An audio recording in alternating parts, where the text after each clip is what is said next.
जब आप मैट्रिक या इंटर का एग्जाम देने अपने सेंटर पे जाएंगे तो एग्जामिनेशन हॉल में मिलता है आपको चार चीजें। सबसे पहले तो मिलेगा आपको कॉपी यानी कि आंसर शीट, फिर मिलेगा आपको ओएमआर, उसके बाद सवाल भी मिल जाएगा।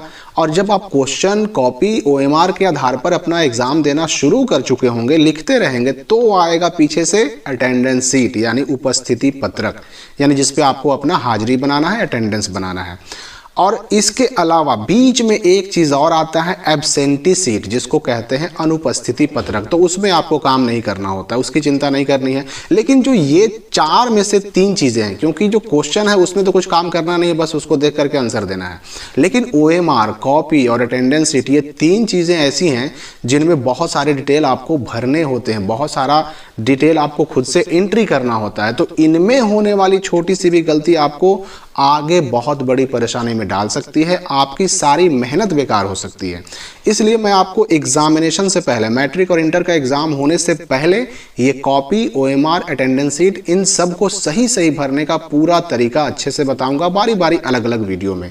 यानी आपको एग्जाम से पहले पूरी तरह से मैं ट्रेंड कर दूंगा, ताकि एग्जामिनेशन हॉल में जाने के बाद आपको कॉपी, ओएमआर या अटेंडेंस शीट में भरने में कहीं पर कोई गलती ना हो, आपका रिजल्ट पेंडिंग में जाने का कोई संभावना ही ना रहे। तो इस वीडियो में मैं आपको बताने वाला हूं कि मैट्रिक और इंटर में ओएमआर कैसा मिलता है, उसमें कहां कहां क्या क्या चीज भरना होता है और भरने में किन सावधानियों को रखना जरूरी है, और कौन सी चीजें छूट जाने पर या गलती हो जाने पर रिजल्ट पेंडिंग में जाने का डर रहता है। तो पहले आप ये बात जान लीजिए कि ओएमआर चाहे मैट्रिक का हो या इंटर का हो, दोनों का बिल्कुल सेम होता है, दोनों का भरना भी बिल्कुल सेम होता है, दोनों में डिटेल भी भरने होते हैं, तो बिल्कुल एक जैसे। यानी अगर आपने इंटर का देख लिया तो समझ लिया मैट्रिक का भी देख लिया, मैट्रिक का देख लिया मतलब समझ लीजिए कि आपने इंटर का भी देख लिया। तो ये आपके सामने जो ओएमआर है, यही मैट्रिक में भी आता है, यही इंटर में भी आता है। इस ओएमआर को मिलते ही सबसे पहले तो आपको चेक कर लेना है। क्या चेक कर लेना है? कि इसमें जो डिटेल छप करके आते हैं वो सही सही आप ही के नाम से छपा हुआ है कि नहीं। जैसे यहाँ पे नंबर 1 में है परीक्षार्थी का नाम, यहाँ पर आपका नाम सही सही छपा होना चाहिए। आपका रोल कोड और रोल नंबर, शुरुआत वाले 5 डिजिट जो है 78910, ये हो गया आपका रोल कोड यानी स्कूल कोड। और उसके बाद स्लैश है, उसके बाद 2-3 से शुरू होगा आपका रोल नंबर। तो 2-3 के बाद वो रोल नंबर भी आपको देख लेना है कि एडमिट कार्ड के हिसाब से सेम टू सेम है कि नहीं है। तो ये दूसरा हो गया। तीसरा में आपको देख लेना है कि आप जो एग्जाम देने गए हैं उस दिन कौन सा सब्जेक्ट है, उस सब्जेक्ट का कोड यहाँ पर सही सही है कि नहीं है, और विषय यानी कि जो सब्जेक्ट उस दिन एग्जाम होना है वही विषय यहाँ पर छपा हुआ भी होना चाहिए। पांचवा में आपको चेक कर लेना है कि आपके एडमिट कार्ड के हिसाब से जो रजिस्ट्रेशन नंबर है वो यहाँ पर छपा हुआ है कि नहीं। पाली, आप प्रथम पाली में होंगे तो फर्स्ट लिखा रहेगा, सेकंड पाली में होंगे तो आपका सेकंड लिखा रहेगा, और जिस दिन आप एग्जाम देने गए हैं उस दिन का डेट भी यहाँ पर छपा हुआ रहता है। और ये जो बारकोड आप देख रहे हैं, यहाँ पर जो नंबर छपा हुआ है, यहाँ पर नंबर छपा हुआ है, ये नंबर असल में इस ओएमआर का नंबर है। और ये ओएमआर नंबर काम आता है, काम कहाँ आता है, ये आपको लिखना पड़ेगा, अटेंडेंस शीट में आपको उतारना पड़ेगा।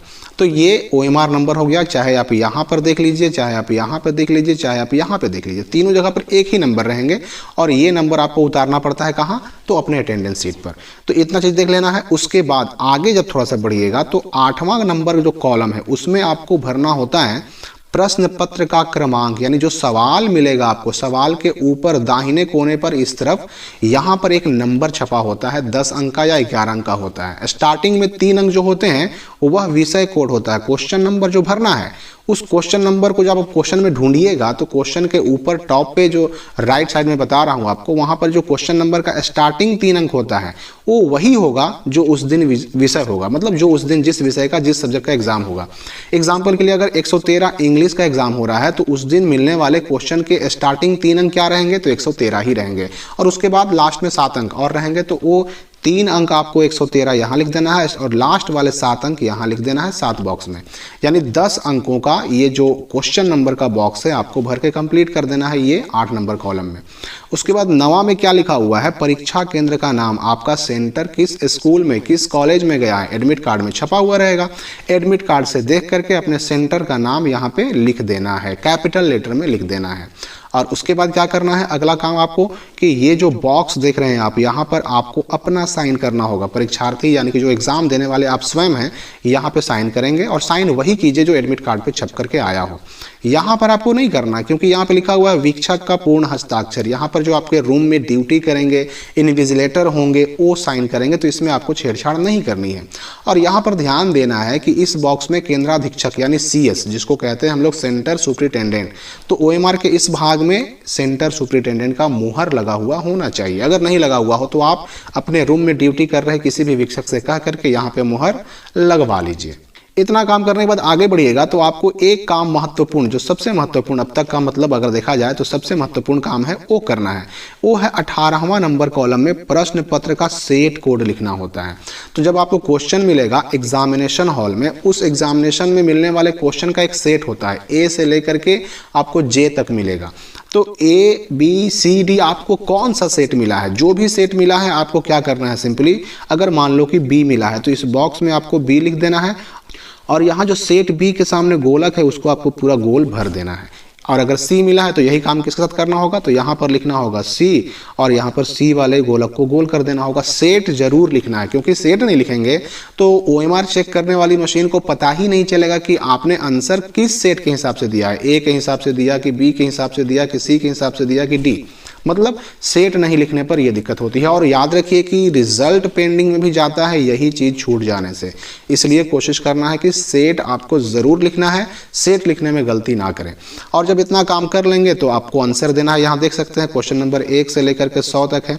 अब देखिए आंसर देने में भी कुछ बातों का ध्यान रखना है। अक्सर लोग क्या करते हैं गलती कि उनको रंगना था A, उन्होंने रंग दिया B, अब उसको मिटाते हैं, मिटा करके A में गोल करते हैं। तो ऐसे कंडीशन में हो सकता है कि OMR को पढ़ने वाली जो मशीन है वह आपके आंसर को रीड ना कर पाए, और उस स्थिति में क्या होगा कि उस क्वेश्चन का आपको नंबर ही नहीं मिलेगा।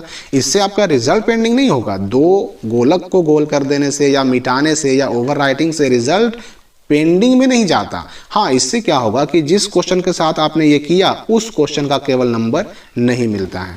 तो ध्यान ये देना है कि किसी भी क्वेश्चन के सामने केवल एक ही गोलक को गोल करना है, 2 या 3 या 4 नहीं करना है, किसी भी एक को, चाहे A को करें या फिर B को करें या फिर C को या फिर D को, किसी एक को ही गोल करना है। जैसे 12 के सामने A B C D चारों हैं तो चारों में से एक करना है, 13 के सामने भी वही चारों हैं तो किसी एक को करना है, किसी एक को ही गोल करें, चारों को नहीं, 2 को नहीं, 3 को नहीं। इस बात का ध्यान देना है। 1 से लेकर के 100 तक आपको मिल जाएंगे यहाँ पर आंसर देने के लिए, यहाँ पर आप देख भी सकते हैं। और इस तरह से आपको आंसर दे करके आपको ये OMR कंप्लीट कर देना है। तो जहाँ तक मुझे लगता है कि OMR को भरने में अब कोई दिक्कत आपसे नहीं होगी, कोई प्रॉब्लम आपसे नहीं होगा, कोई गलती नहीं होगी। लेकिन फिर भी कोई सवाल अगर आपको पूछना हो तो कमेंट बॉक्स में कमेंट करके पूछ सकते हैं। धन्यवाद दोस्तों, मिलते हैं अगली वीडियो में।